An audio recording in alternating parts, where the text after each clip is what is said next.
Hey there, Ryan here. Welcome to day 9.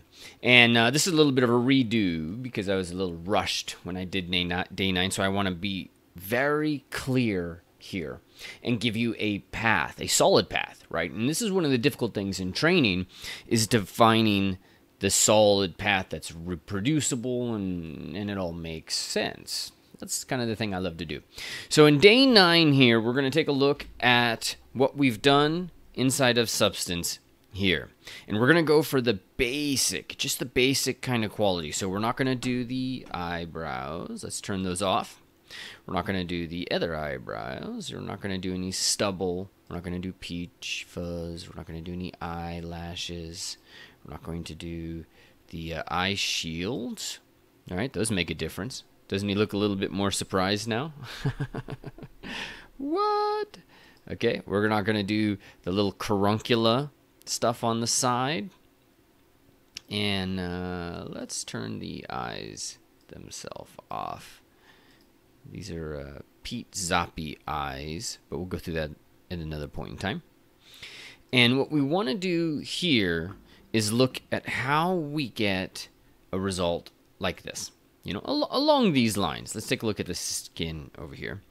And what are the troubles? What are the trials, the tribulations, the power, the tools, the assets, all the different stuff like that that you have, including over here in the material setting, things like the detail normal map. You know, and we'll look at a simplified version of this because I want it to be reproducible and I want you to get a win right away on your project. That's the key. Okay, as you can tell, as I started taking all the peach fuzz, I took the eyes out, I took a bunch of stuff out. It starts to change the quality. Okay, and then that's going to be the same here as we start to work with this model and this material, really. Because if you're a little eagle-eyed, you'll see I've actually got maps, right? I got maps all over the place. I got specular maps. I got translucency. I got cavity maps up there. You know, there's a ton of different maps that are helping define this. And the thing that you have to understand about 3D is your output is basically a model and maps. Model and maps. Somewhere between the model and the maps, you get the results you want. It's not just the model. It's not just the maps. And what goes in a map versus what goes in a model is an evolving conversation. It has a lot to do with the technology. It has to do with, you know, the bandwidth, right? So, and by that I mean the bandwidth either between the graphics card and, you know, the software and all the different computations that it has to deal with. It has to do with the bandwidth within the software itself, how efficient it is at running the different math operations it has to run, right? One of the things I learned when we were developing ZBrush is that it's kind of a real-time game. It's 60 frames a second. It has to operate at 60 frames a second. And it's operating at 60 frames a second with tens of millions of polygons at a time. And it was doing it at millions of polygons at a time in which Maya barely loaded 100,000 polygons. Because Maya was using OpenGL, which is, you know, an old series of math libraries. And Ofer wrote his own. He wrote his own libraries, his own memory management routines. He did all of that stuff from scratch, sort of. And when we look at that and we're like, okay, wow, ZBrush was this amazing program and it did all of this cool stuff. It's basically a game engine operating in 60 frames a second, and it has math libraries to, you know, make things a little easier. And those are getting more optimized as time goes on. And that's what we're dealing with here. We're dealing with the game engine. Now, in this particular case, it's not optimized just for geometry like ZBrush is. And ZBrush is optimized for geometry. In this case, part of it's geometry and part of it is maps. Normal map, cavity map, displacement map, you know, whatever it is, maps. All right, and I'm working within a real-time environment, not necessarily V-Ray or Arnold, where, you know, you can just throw a building of computers at it to render, you know, something they do in a film. But for me, the thing I kind of am, and I've been excited about this for a while, is real-time has more power as a expressive tool for artists. You can do, and I can envision a lot more, especially after we finished our VR course. But anyways, that's all that. Let's get to the business figuring this out. Okay, and so the thing that I'm going to do is start a new file, and I've got these guys kind of loaded up over here. In fact, we're going to start with my the mesh that I kind of am the happiest with. And this one, I've gone through and I've used the process that we used from day 7, and I've expanded that and did some work down here on the sides. I've done some work on the top. You know, I've done a lot of work on it. You know, and I don't want to belittle the amount of work that you have to really be mindful of is in front of you when you do this. There's just a lot of work. But to give you a little bit of a head start on it, I guess, let's take a look. This is the skin file. This is what I did. Day 7, I introduced you to this. But there's a lot of work that goes into it. You see, I've got these little corrections where I fix this part that was in the other one. And then and there was a bit of a technique for getting that to work. And let's come in here. So when I came in and I did the displacements a la this technique and using, let's get rid of all of these, and using the red, the green, and the blue, you know, at the end of the day, then the next strategy for me, let's find it in here with our layers. Yeah, there you go.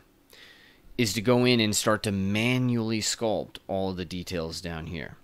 Okay, and there's a couple of cool brushes that I use, a couple of neat things like this, but it's all manual for the most part down in this area.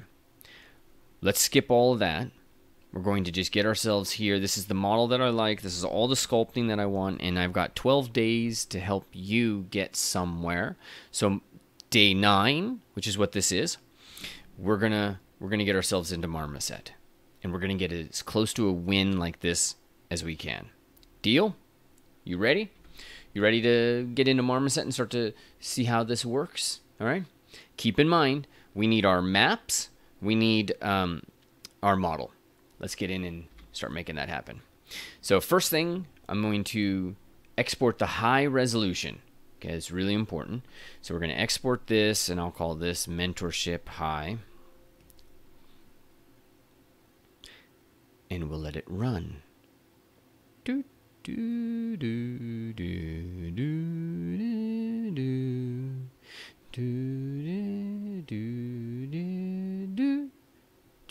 do, do, do. All right, now we're going down. Oh, what? I thought you were just done writing it. You did the dealio across the screen once. Now it does it twice. All right. Next thing we're going to do, low res. Third thing we're going to do, we're going to take it into Marmoset, and we're going to bake. All right. All set. Now we'll take this down to the low res. We're going to export that. I'm going to export that as just Mentorship Low. Let's open up a brand new scene. I'm going to say new scene. And then we're going to, we're going to import. Okay, and now of course, this is like my usual. JCVD. Okay, we're going to go to the root there. We bring in the low res. Okay, and then we're going to bring in the high res. Uh-oh. Problems. Can you spot any of the problems that we're having? I'm going to undo all of this. Okay, you've got to bring in usually, some other intermediary. So in this particular case, I'm much more fluent in Maya. So I'll bring in Maya, but you can bring in Modo, you can bring in Max, you can bring in, whatever you need to do. But we have one stage that we need to do, and we actually need to start to think about our production pipeline a little bit differently.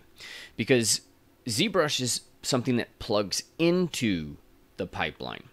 What you need, no matter where you are in this, whether you're amateur or if you're going pro, and by that I mean looking for a job, you got to keep in mind that there's always what I call a hub application. At least that's what we were calling it back when I was consulting with Electronic Arts. You have a hub application, and in this hub application, everything plugs in.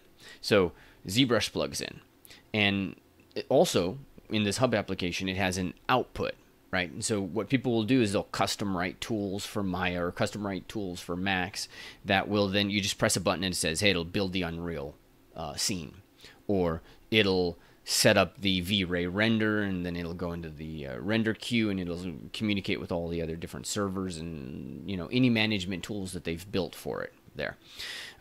So Maya is what we call a hub application. And for me, I just need to import my pieces. I'm not going to deal with any naming. We're just going to bring it in. Okay. Import that. It's hanging up here. This is also going to be the scene where I assemble everything. But you see the big problem we have right away. The faceting. So you need to come in, go into the mesh display, and we're going to say soften edges. Because this is what you need it to be like. You need that. You select this. You then export this selection. And I usually export it exactly the same. So mentorship, but as an FBX. And this way I know FBX is out of Maya. OBJ is usually out of ZBrush. ZBrush you can export FBX as well. It's just not, you know, it's not built in as super clean. Okay. So we're going to come back in here, and then we'll import that model again. The mentorship. There we go. And the great thing about the FBX is it comes in with a material. Cool. All right, so that's all already assigned, and it looks like it's pretty much got all the settings that we need. So then we will bring in a high res. Not something that we necessarily need to worry about smoothing, at least not that I've ever heard. And now we're going to set up the bake. Okay, so, and why don't we just apply that so you can see it. There you go. I'm going to turn this off. There's our high res sitting in there. You know, it's about 2 million polygons if I remember right. We've got some kind of default skylight, and we're going to change all of these things. But the way that Marmoset works is it's kind of like a nodal system. And I wouldn't say if it's nodal, it's like an object-centric system. So if you want a turntable, you got to come up in here and you got to select the turntable option. If you want to bake, you need to select a baker, right? And so all the operations happen within this kind of like this little outliner, this subtool list. Depends on your universe and where you come from. And so baker looks like bread. I love that. And they got all these cool automated tools, and if you got FBX, you know, you can do some great stuff with it. But I'm just going to use the simple method. I'm going to put the mentorship under the low one. I'm going to put the high under the high. Okay, and then I'm going to come into the high and just turn its visibility off, turn the low back on. All right, now I'm working with a Microsoft Surface. The graphics card is literally baked in. So this machine that you're seeing right here, this is a Surface Studio. And it's beautiful because I can do this, move this thing around. It's just a gorgeous machine, you know. But, like I said, graphics card's baked in. So that means I'm going to run into problems with certain things, and I've got to set stuff up. So we'll call this mentorship scene. Just go and replace that. Saving it, and then I got to come in and try to get the maps at a certain size. So let's bring this up, and I like to say 4096. 4096. Okay, so I tell my students this all the time. When you're working on this stuff and you're thinking about what you post on ArtStation or in CG Society, wherever the CG channel, wherever these things are, you got to remember it's like a first date. You know, if you're the type that wears your sweats and your hoodies on a first date, you probably still select your best or your cleanest or your least worn sweats and hoodies for the first date. And that's what you got to do here. So don't worry about like, oh, I want it to be in-game. No, your first job always is to impress. After you've impressed, then you can, you know, you can make it a little bit more real. But your first job is to impress because you want that job and other people are impressing them. So impress. Work at the highest resolution. Work at the best that you can. Right? And so we'll come in here. Let's say that looks pretty okay.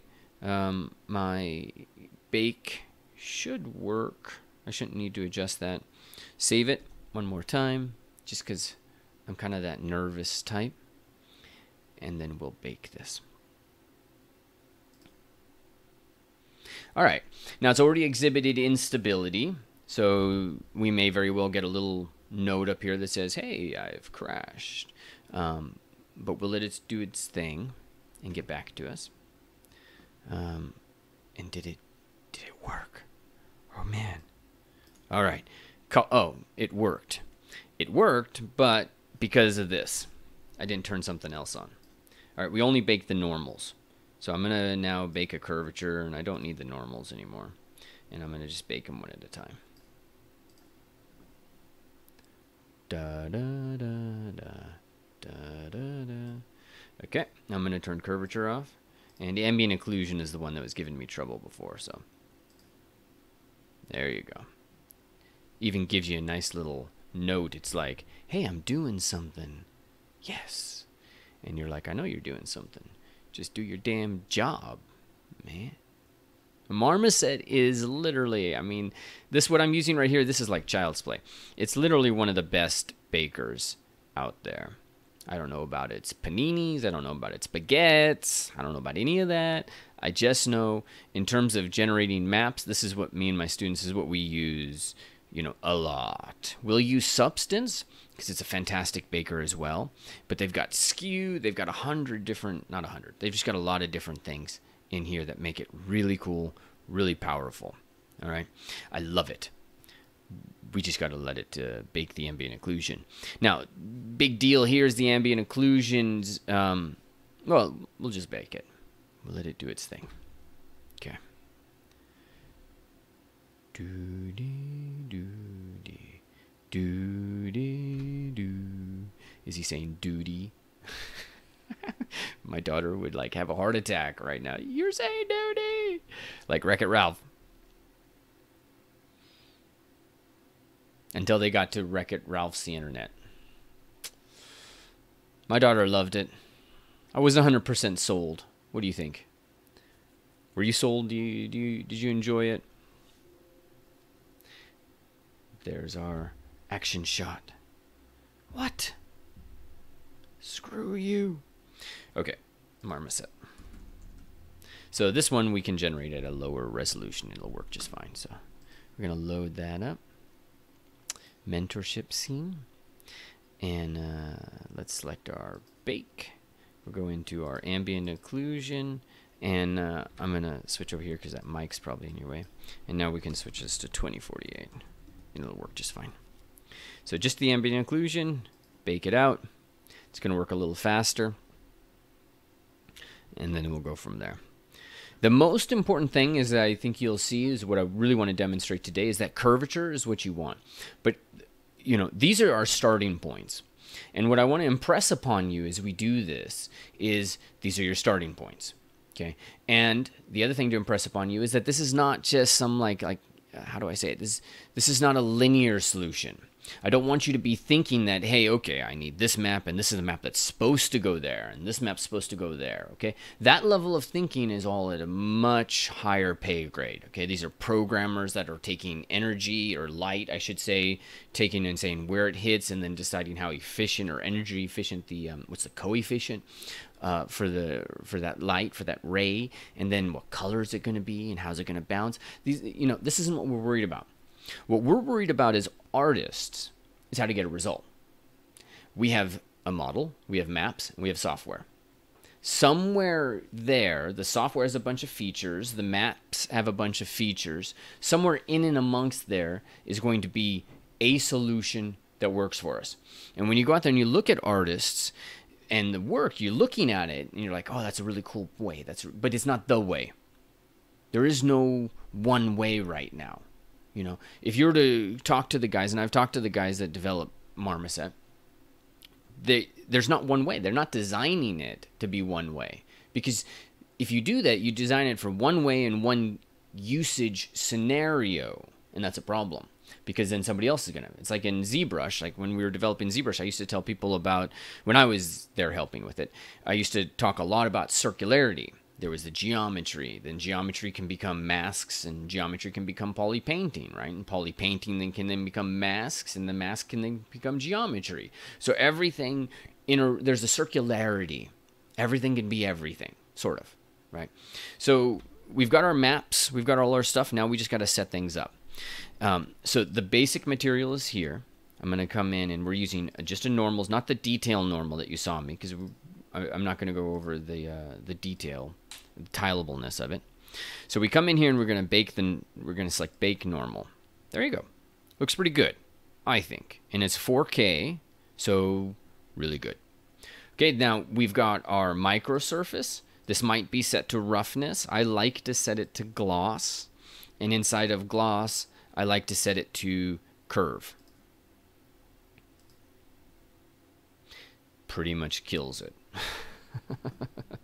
Then I'm going to come into my albedo, and I'm going to put the skin in that I did a lot more work on.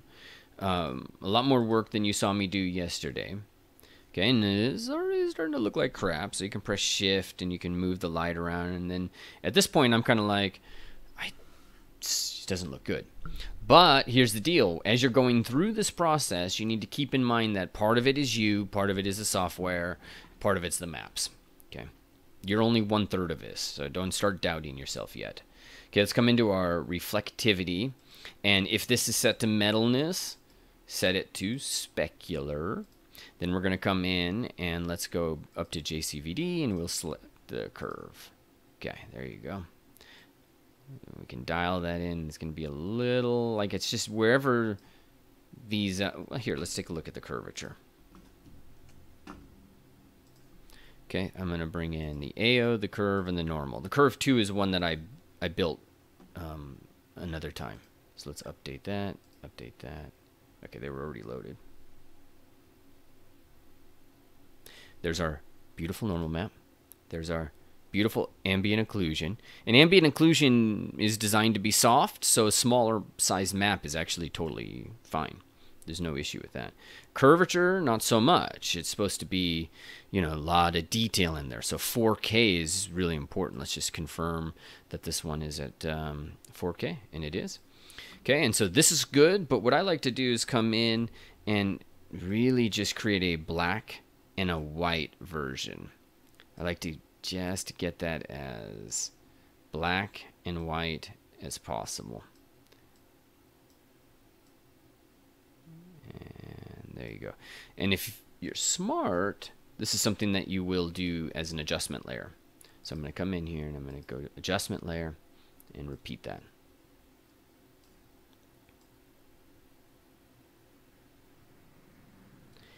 Okay, take that in. There you go. Now, since it's an adjustment layer, I can save this. So I'll save this as, and I'll save this as curve 2. This way is my, this is going to be, okay, fair enough. It's being used by, I think, Marmoset. So we'll save this as curve black and white.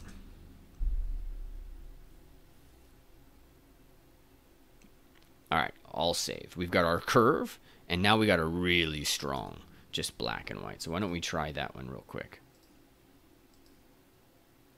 Okay, you can probably see the impact right away. You know, we're getting more detail in the specular. That's what we're going for. That's ultimately what you want. We may have done it too early. So with the black and white, this may not be the moment, but this is definitely this is definitely going to be a useful map. So let's put it back to curve real quick, and we're going to dial that specular down. And you'll see all kinds of numbers, like you could say 0.27. You find the intensity of skin or the specularity of skin. But all of this is just because, remember, you're not a programmer. And you didn't program this, so you don't know how accurate their calculations are. So our job here is to produce a result, which means get in there and press some buttons, move some things around. All right. So looks good. We're missing one of the important things that we need to do. What is it? Subsurface scattering. So right in, where's my pin? Right in here. Diffusion. It says Lambertian. I love that. It's just Lambert shaders, and Lamberts are named after an actual person. We're going to use subsurface scatter. Okay, and I've turned subsurface scatter on, but nothing's happened. I'm going to adjust the settings, and it's like, well, something happens, but my setting is all the way at 62. In order for you to have reasonable control over this, you got to do something really important. Come into your scene, and you need to show the scale reference and look for that dude. See how small that is? You want our guy's head. Basically, this head needs to fit into that size. So what you do is you come over here into the imported, and you change meters to centimeters first.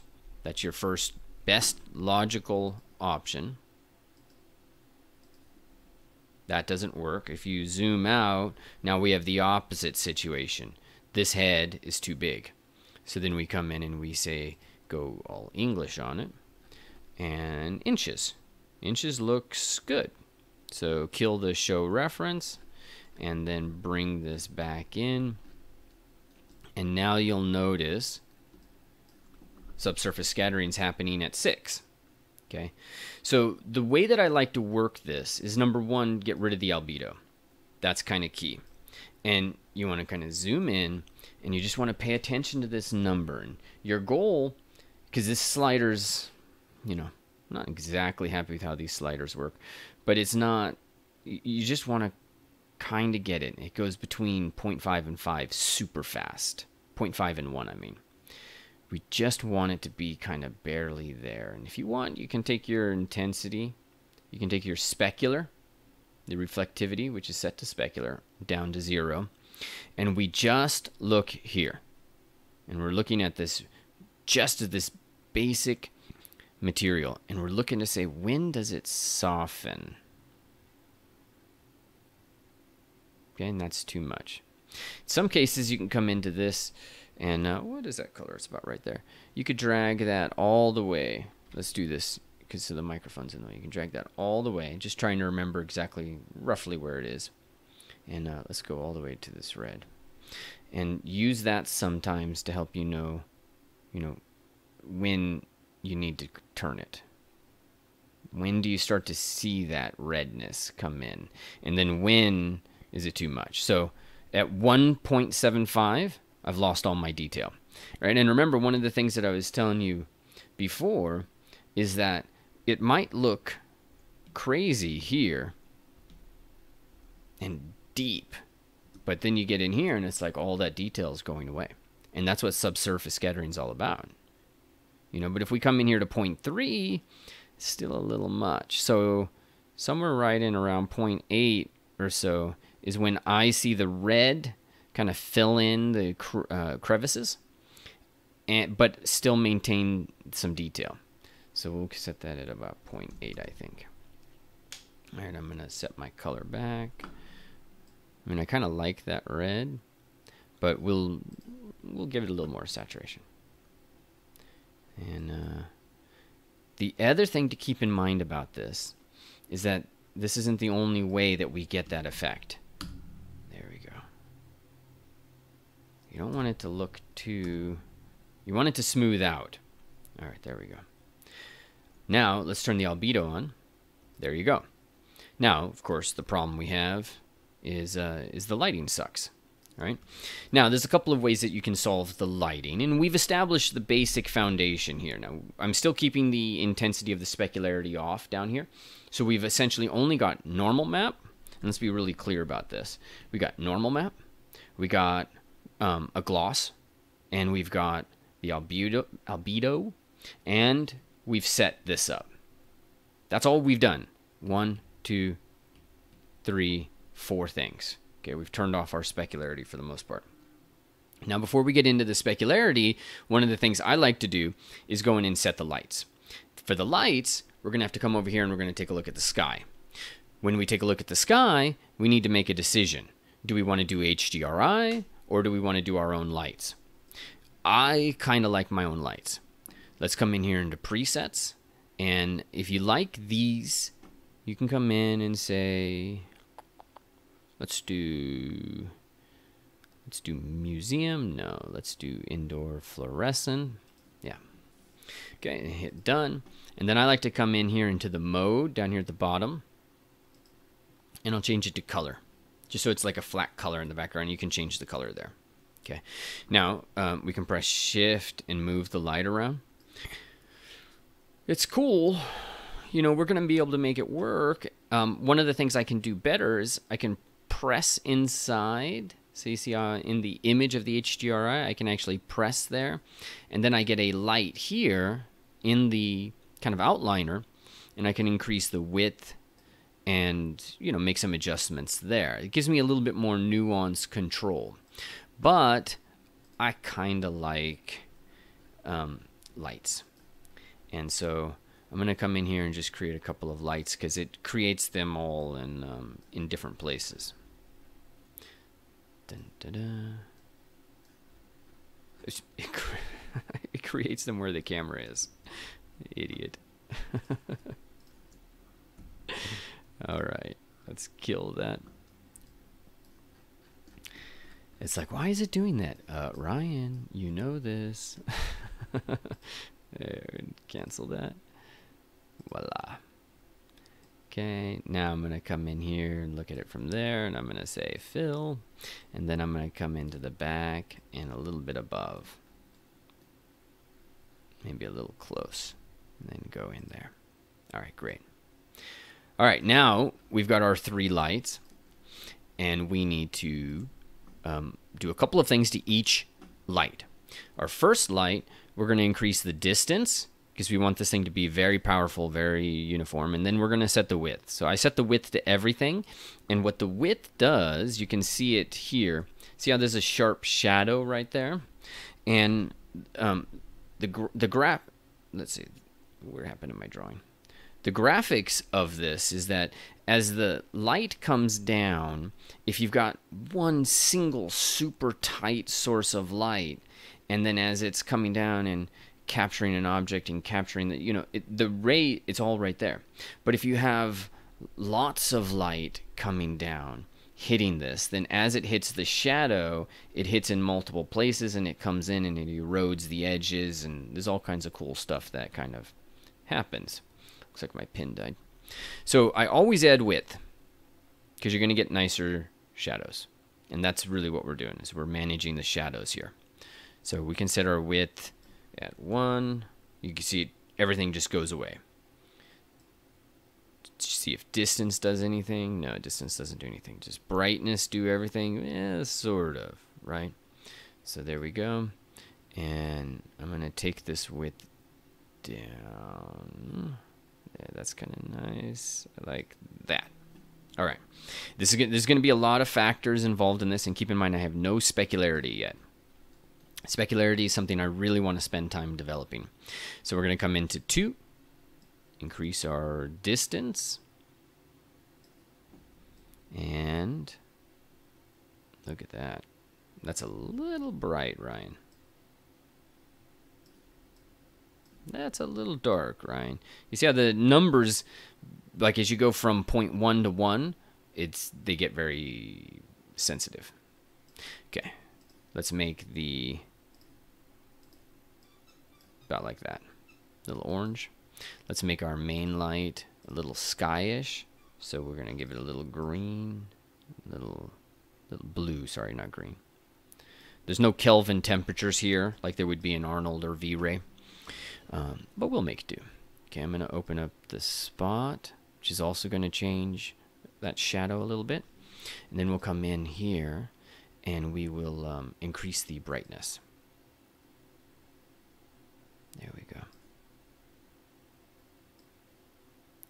And distance. There you go. And the width. Okay, don't worry as it does this whole deal. It's casting shadows, so as soon as you deselect, you'll be out of that. But this is pretty nice, the way it kind of comes in, and we'll yeah, we'll make sure it captures that, and then we'll take the brightness way down. That's like crazy land. Cool. All right. So we've done 5 things. Normal map. roughness, or the gloss map, albedo, subsurface scattering, the measurement of the actual scatter depth, and we've established some basic light. Now, in order for this to have that next level of realism, what do you think you need to work on the most? For my money, the most important thing you got to work on next is the reflection of the light on the surface, right? So as you come in and you see, I'm looking right there, you know, the specular is what sells. And there's a lot of tools here for adjusting the specular.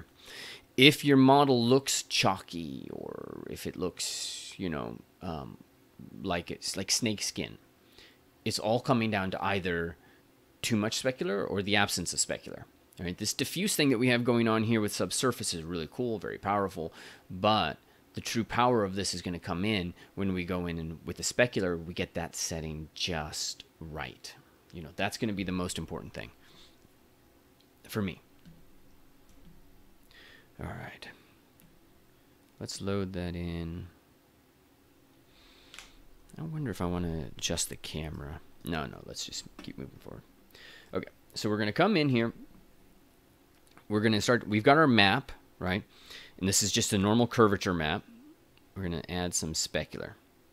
All right, now you can see it, right? It's like, oh, no, metal, because that's metal. Metal is highly reflective. It takes all the light that comes to it and tries to throw most of it off. Okay, something that's matte absorbs all the light and it doesn't bounce as much, so you don't see it. Our job is to kind of get this kind of happy medium. And this is where you have to develop your eye, and you got to know the tools that are going to make a difference. And you got to work your maps. All right, this is going to be really important. And, you know, we haven't even talked about translucency yet, you know, which might have been a nice kind of intermediary topic for us to kind of go in and get a sense of this. You see how now I'm getting a little, watch in the ears. Watch that I had to increase the translucency and I had to increase the millimeters. Now, as I do that, notice I get translucency down here. Okay, so that's something you got to kind of keep in mind. And if you remember from mine, I actually have a map for this. So we'll come into this and we'll deal with this kind of notion here in a little bit. Let's set this all the way down. Let's get ourselves back into specularity. And we got our specularity dialed all the way. Do we want it all the way up? No.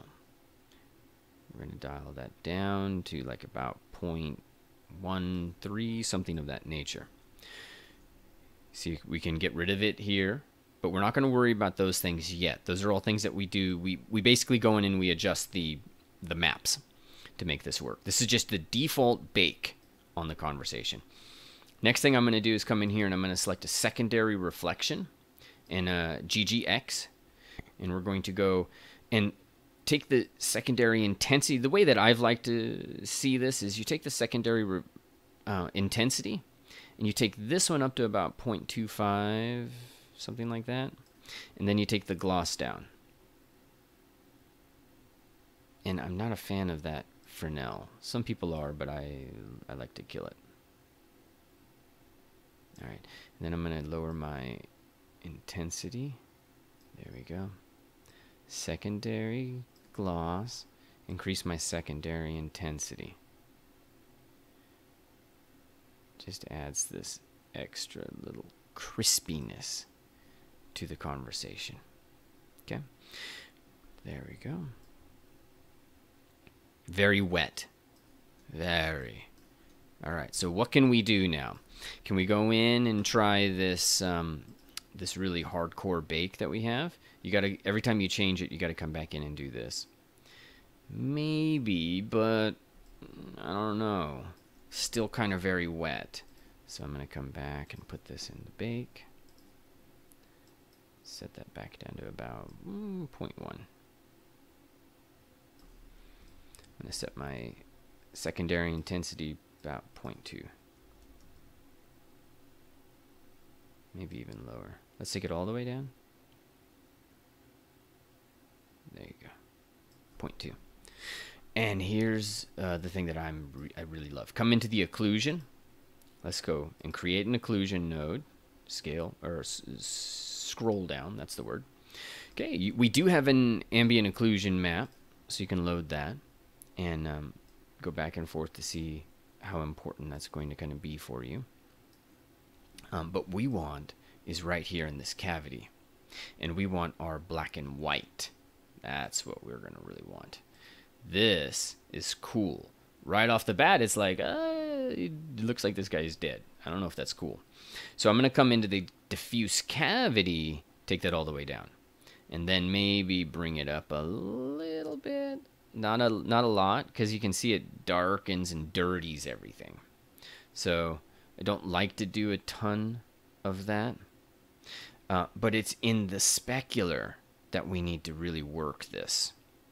So let's now, in between, with all of the stuff that we've got going on here, this is the dance that we're going to have. We're going to have the light coming down.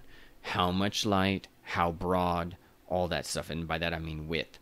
Then we're going to have the intensity, the secondary gloss and the secondary intensity, and we're going to have the specular cavity. And between these, we're looking to get specularity like this, but more subtle. It's all going to come down to getting these numbers right, to within a 0.05 of each other. At least in my experience, that's been the case. So, experiment. Let's try first just totally removing secondary intensity, secondary gloss, which the intensity is what really controls that, so you don't really need to sweat this too much. And let's take our intensity down and see if we can find like a magic number. And I'm going to come in with specular cavity at 1. So that's going to be built into it. I'm going to be looking only at specularity with the cavity there. And man, look at that. Do you see that? Yeah, let's go all the way. And if that cavity is off, voila. So that's the power of this cavity. It's just doesn't look very good.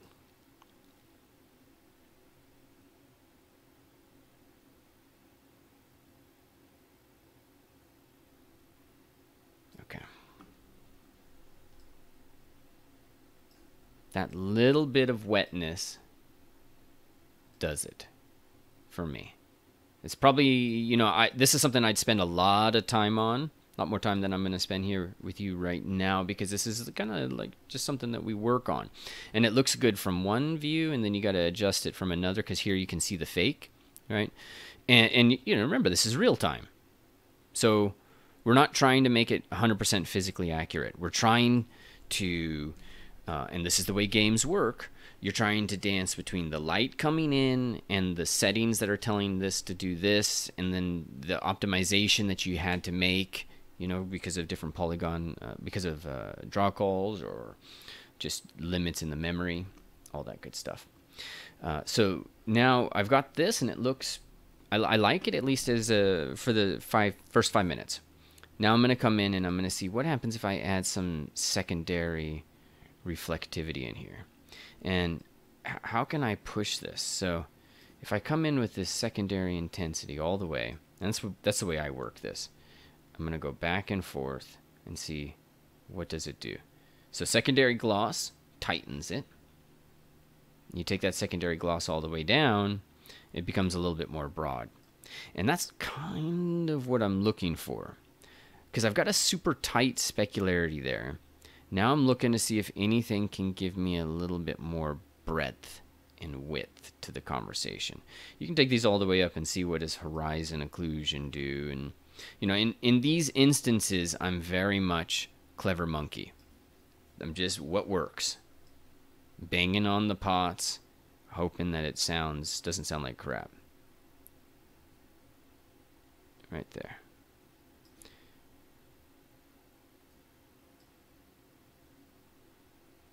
And it's barely noticeable what that does.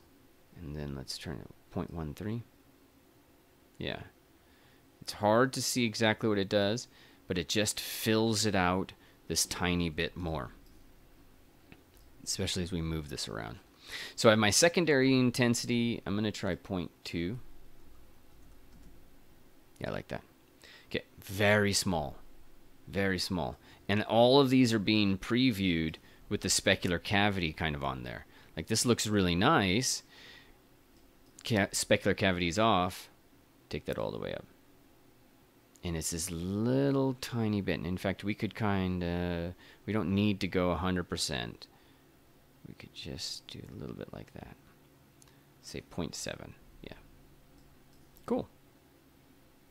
There we've got our skin. We've got a simple setup that helped make this happen. Okay? And that's my goal, is for you to have a simple way to get a win. Now, let's get in and get our translucency. So I'm going to close occlusion, secondary reflection, and reflection. We'll consider those kind of done. Reflectivity. All of these guys are done for the most part. Now we're going to come into our translucency, and let's see if we can get that ear to get hot. And I'm going to set this to be a little more saturated. There you go. Okay. There we go. Now, if I don't need a map, great. But you might need a map. So let's make that ear a little hot. There you go. I kind of like that. Take that and take that. Oh, yes. You see the problem from this side, right? All right. So, again, do not take, your job for granted here. Your job is to produce really cool results. So get in there, and when you need to, start creating more maps. Let's duplicate this, and I'll call this translucency. Trans. All right, I'm going to grab my skin, and I believe from this one in the last session, I had a UV layout. I do. Throw that in there. And we don't care about any of that stuff that's down there now. We're just going to go and create a black layer. We're going to go in white.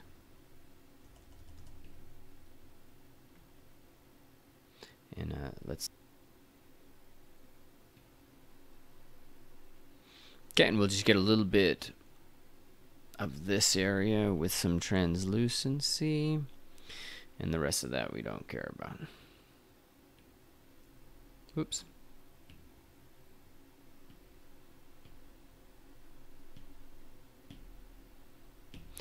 And then we will save this out.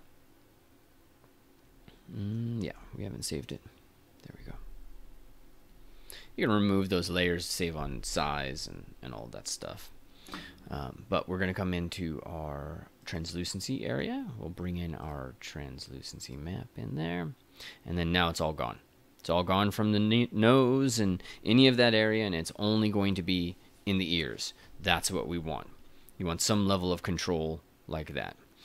If you want, you can always come back in, and looking at this, we can go into this layer and be like, well, I kind of want a little bit there, let's say, where are we at? Oh, our opacity is quite low. Okay. There's some work that we may want to be done there. Let's come in there, and I'm not quite comfortable with it being that much. Okay. Save it out. Okay, the map pretty much updates, which is great. If you're worried about it, just bring it back in. Okay, and then we can increase our depth so that the light goes through, and you'll see it kind of hit up the nose. But, obviously, pretty crap in the ear. The ear is what we want. Okay, you could paint all kinds of stuff in there if you wanted to paint some veins. Let's raise that up a little bit. And then let's come in, where's our... right there.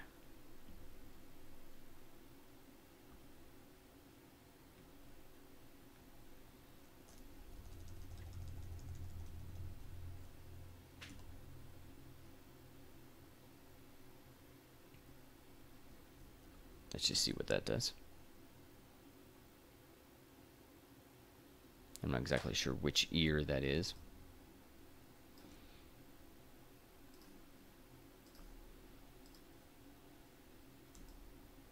There you go. Put a little black streak right in there. So that's probably a little overkill, right?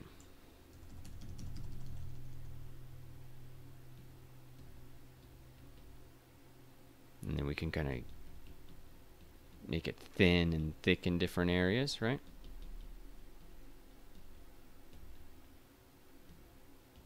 There you go. And do a lot more. Bring it in again, just to force it. There you go. So you get some interesting detail as you kind of go in and about this. But here we go. I think a pretty good solid base. There's a lot more for us to do. All right, let's just save this. And if you remember in mine, there's the eyeballs, there's peach fuzz, there's stubble, there's eyebrows, eyelashes. There's a bunch more elements for us to establish. But my goal today was to show you the simple strategy to get you in a position where now you can go in and spend 3-4 days just focus on specularity. Just going in there and be like, oh man, yeah, this is, I can do this, I can do that, I can change that around, right? And to recap, the important things that you got to keep in mind is that first you get your normal map, your roughness, your albedo, your subsurface scattering, and your translucency. Okay, so that's all group A. Then you're coming in, you're dealing with your reflectivity, you're dealing with your secondary reflectivity, and you're dealing with your cavity. Okay, that's actually group C, because group B, the next thing that you're supposed to be focused on is your lights, getting those lights established. Okay, and of course group 0 is over here with your bake, you know, getting your maps kind of established. Now I'm gonna add one more thing to this conversation, okay, and I'm gonna add in stage 4, or what we'll call D. We're gonna come into the camera, into the render, and see if there's any global settings that could make this cooler.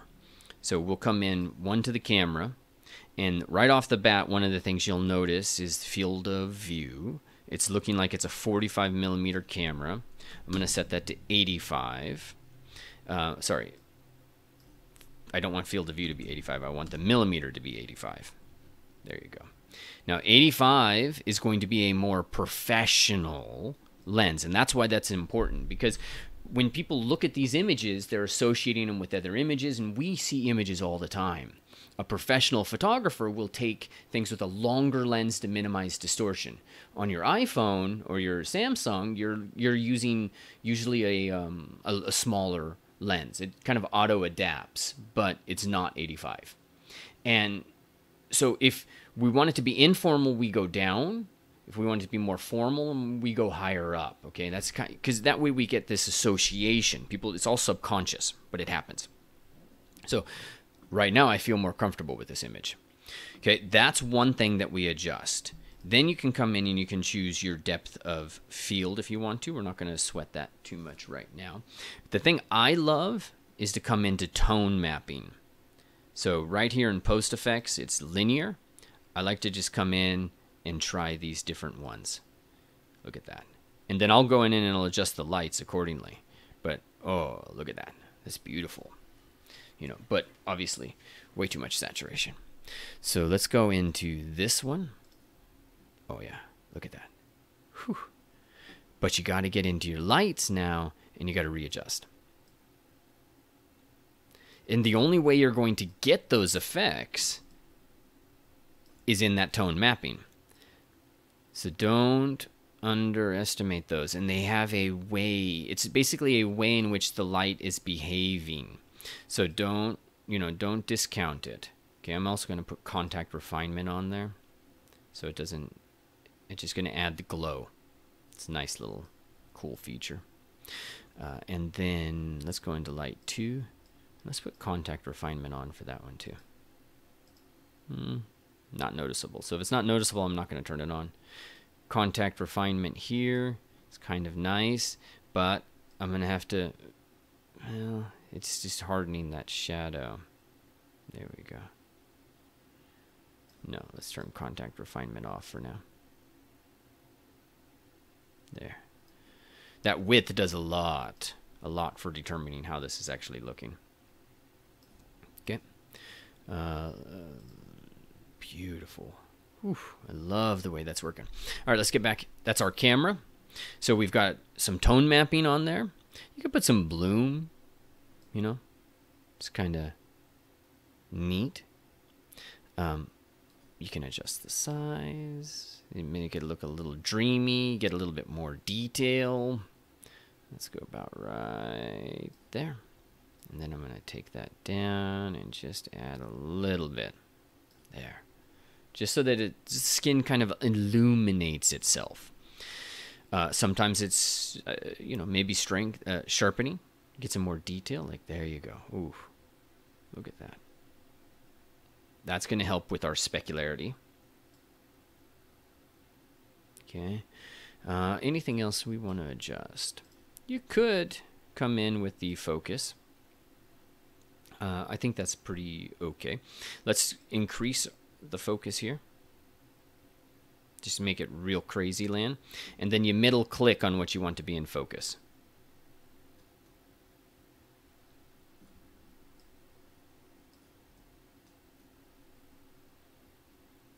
Blur the crap out of everything. Come on. Let's turn our...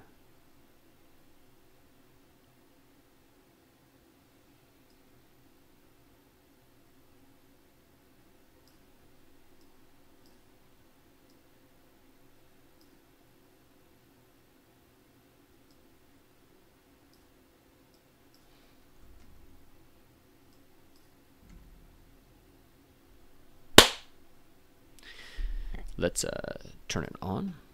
Okay. And then middle click. And then set our... Let's just really blur things. There we go. Increase that size. There we go. That's our basic parameter. So now let's say, do I want that nose? Okay, do I want those lips? Do I want that back eye? The ear? What do I want to be in focus? And I'm going to say I want that eye right there to be in focus. Okay. Now, with all that stuff kind of dialed in, I'm going to come in and lower the bokeh a little bit. There we go. Then I'm going to limit the effect. Okay, so I just wanted to chew a tiny bit at the back, and I kind of don't even really want it to chew on the front at all. Just want it to blur stuff in the back. There you go.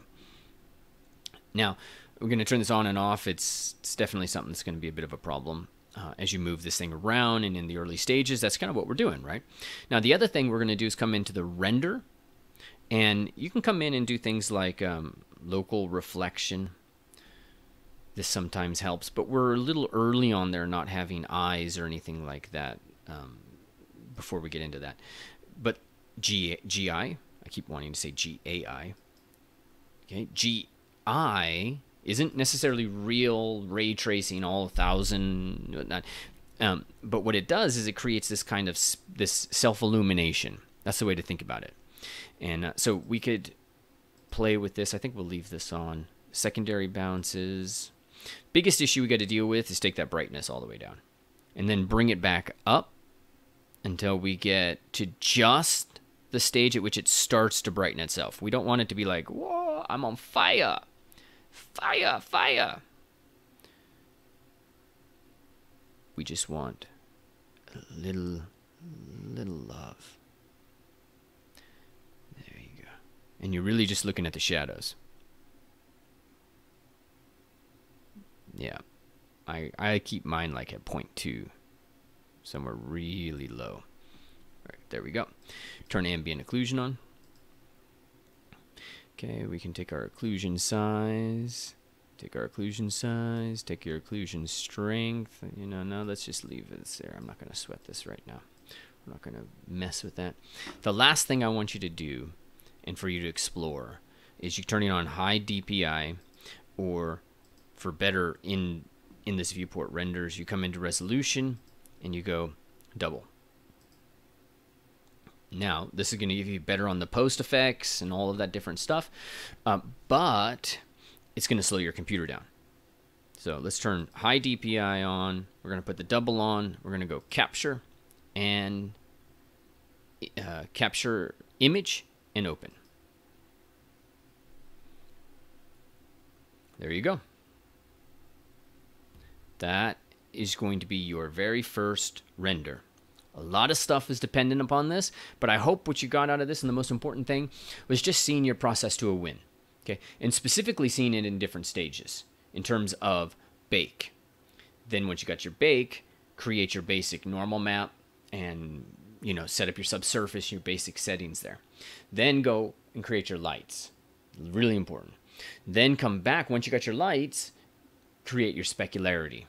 Once you've got the specularity done, then you go back and you work on your render settings, the more global settings. See what kind of effects can do this, and you're done. All right, day 9 of the 12 Days of Realism. My goal here is just to give you some power. That's really what we're talking about. If you want to see the rest of them, head over into GameArtInstitute.com and head over into the blog section. So right over here, we go to the blog. This is where you can see all these other days. And I look forward to, you can see our podcasts in here. Anya Jo Elvidge. I think she's looking for work right now, guys. So somebody looking for an amazing environment artist, there you go. You should see her paintings. Oh my God. Had a conversation with Irene not too long ago. All right, you can go into day 8. If you want to follow along with me, you can get the files in day 3. That's where I give you the base mesh that has UVs. I think it has UVs. If it doesn't, email me. And all that good stuff. All right, remember over here, GAI, you go into the blog. And I look forward to sharing the next couple of days with you. Happy holidays. I hope you have a fantastic Christmas and New Year's. Take care. I'll talk to you then.